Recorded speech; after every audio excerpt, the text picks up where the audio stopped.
සූදානම් වෙනවා හසිනිගේ ගායනයට.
හසිනි අංජනා බොහොම ලස්සනට මේ ගීය ගායනා කරා.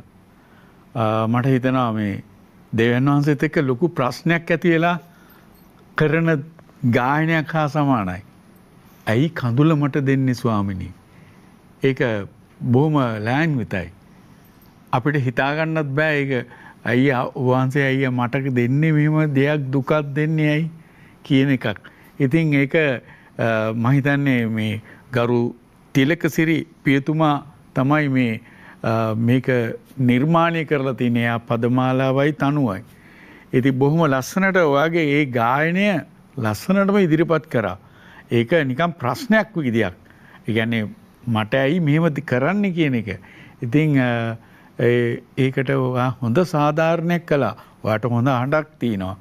මම හිතනවා ඉදිරියේදී මට ඔයාව ආපහු දකින්න ලැබෙයි කියලා මං ඔයාට සුබ ප්‍රාර්ථනා කරනවා.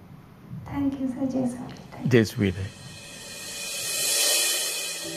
ඔබ රූපවාහිනිය නිරන්තරයෙන් කැප